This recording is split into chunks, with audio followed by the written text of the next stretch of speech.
Hello, everyone. It's Habib Srour, one of the attendings with Anesthesiology Critical Care here at UK, giving a little bit of an overview on Impellas. This is kind of a 10,000-foot view on them. Uh, a lot of the images and the information come from a couple of big reviews, and their references are listed in the presentation. So please make sure to read those or something like them to get more details on this stuff. So what is Impella? It's a percutaneously or surgical cut-down based inserted device in the femoral usually, or the subclavian if it's someone who is waiting for a transplant, for example, and you want them to be able to walk around. It's a MCS, or mechanical cardiac support device, used for unloading the left ventricle and for improved systemic perfusion. It can also be used for, on the right side, there are RV-based Impellas, the RP, I believe. But we are going to talk about the LV ones here. And you can see at the bottom of the slide here, kind of the comparison of the flow rates of the different Impella types that are available currently, and these are always changing as they update things. The motor diameter, the cannula geometry here, insertion method, percutaneous or surgical, and then the depth. So as an example for the 2.5 and the 5, this is just a few pictures to give you an idea of what this looks like, how it sits within the heart, what the impeller looks like. You can see within the LV here, some of the controller module examples, and essentially some of the basic information about how to deal with someone who has this device. Some general points. A lot of them have a power level between usually 1 and 8, so 8 being the most support. Generally, these are used as a bridging therapy, so bridging to something like a transplant or an LVAD, some kind of longer-term device. It can also be used with peripheral VA ECMO, often termed ECPella, and that is because with peripheral VA ECMO, there is a need generally to vent the left ventricle because this is pushing against probably an already failing LV. And so you end up flooding the lungs, you get ECMO lung, these kinds of things. So this is one option. The alternative to this would be something like lava ECMO, where they poke through the intraatrial septum and drain from the left atrium as well as the right atrium. The placement signal, which we'll see several pictures of here, is a little bit counterintuitive. It's basically the difference between the LV and the aortic pressure, and so you're kind of seeing an inverse. And the peak ends up being in diastole. So it is not an arterial tracing. Then that's different than the ones with smart assist. So we'll see what that looks like. The controller does show a lot of data. So here's an example. And all of these come from this article here, which I highly recommend. It's fantastic. But the controller screen here displays the placement signal waveform, which is in red.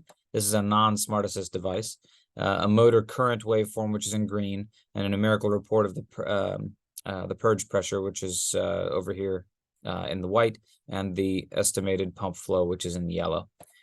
So this is kind of standard fare here. And then another example of this where they have loss of pulsatility in both the placement signal. I'm noting here that it's non-smart assist, and the motor current waveforms, and that prompts the Impella to give the wrong position alarm, suggesting that the inlet and the outlet areas, so where the blood goes in and where the blood comes out, are on the same side of the aortic valve. So either the thing is too deep and they're both inside the LV, or the thing is not deep enough and they're both in the aorta. And so you can see the difference here. So the placement signal, this is a difference between the pressures in the LV and the aorta, and that's kind of you expect there to be a particular difference between them, and when that disappears, then they're on the same side of each other. Now this is the smart assist version. You can tell the difference because this has an aortic pressure and an LV pressure, and this is an estimated pressure. It's not directly measured.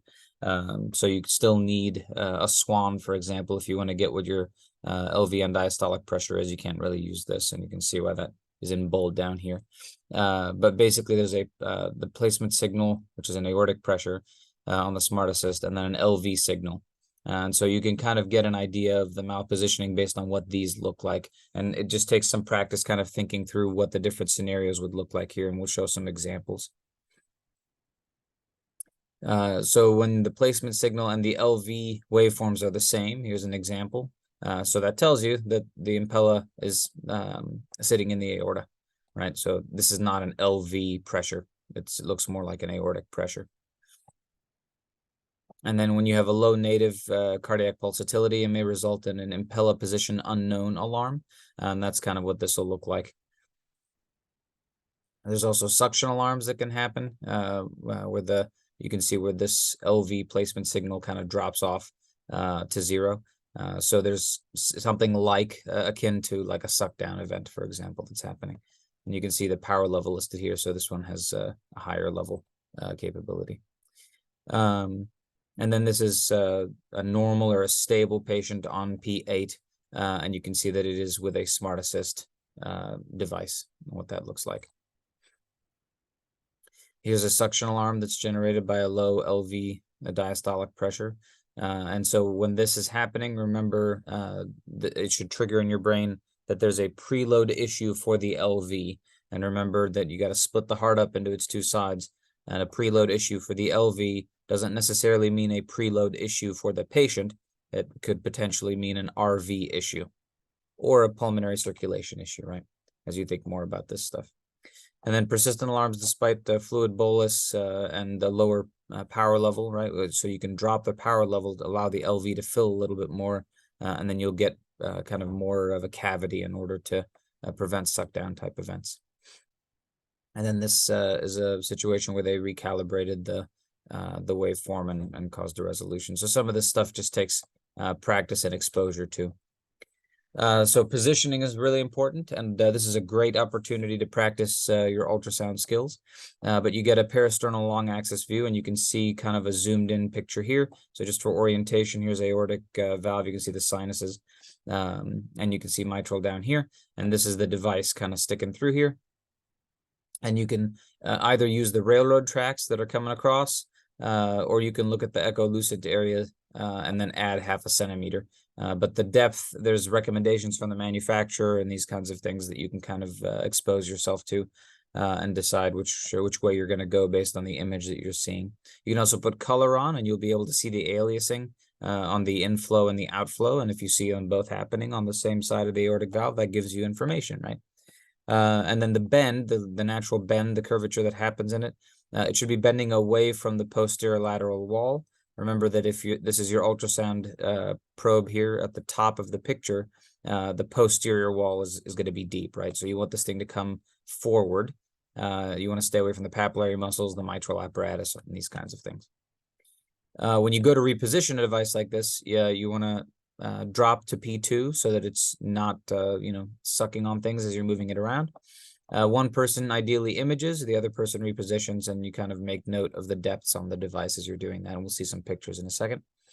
Rotation of the device might require over torquing. So you just push it too far, basically, in your rotation until it gets to the right position, and then you relax on it. You also tend to want to remove slack. Once you've advanced the thing, if you're advancing it, you should pull back on it until it just barely starts to move, and that way you have it tensed in the right position. A good thing to remember is that the enemy of good is perfect with these devices. So if it's doing fine, you don't need to muck with it, because there's always risk with making adjustments. This is kind of what it looks like. This is a great thing to grab onto and torque if you need to change the rotation of the device. But you can see it's got a sheath similar to a swan or a balloon pump, a lock here. And this is an example, obviously, of one that's been implanted up in the top half of the patient so that they can walk around. Some management considerations. So anticoagulation is a big deal. You're gonna have anticoagulation sometimes in the purge solution that goes through the motor. Plus, you're gonna have systemic something, potentially heparin, for the catheter itself. If you have rising purge pressures, that may reflect thrombus formation. So if you remember on the pictures we showed down at the bottom left in white, that showed the purge pressures. The hemolysis is always an issue with these kinds of devices. You watch the plasma-free hemoglobin, if it starts to go up or if it spikes, or an acute increase in that, or LDH suggests that you've got increasing hemolysis and you should do something about it. So it can be an issue with positioning, an issue with anticoagulation. It might be worthwhile to decrease the power so you're not spinning quite as hard and causing physical agitation to blood. Like most mechanical cardiac support, the mantra is really important, right? Preload dependent. It cannot manufacture preload, and it's afterload sensitive, right? It's not a valved device, so it's got you don't want it to have to push against a really high pressure. From a weaning standpoint, there are a lot of hemodynamic targets that you can think through, but these are kind of typical. A reasonable map, CVP, something like that, a wedge less than 15, an index above 2, a PAPI over 1. And we talk about these things when you're rotating through CV. And then you want to wean it as an inotrope. Remember, it's not a pressor, it's an inotrope. So you drop by 1 to 2 power levels, and then you need to give it time to re-equilibrate and see what happens to the patient. If you have things like subsequent oliguria, tachycardia, lactate rise, cardiac index that drops, any of these indicators that you're going towards heart failure, go back to the prior level of cardiac support. Once perfusion goals are met and proven to be stable at a P2 power level, then you can remove the Impella. And that's what I have. If you have any questions, feel free to reach out. Thanks so much for your attention. Hope it was helpful.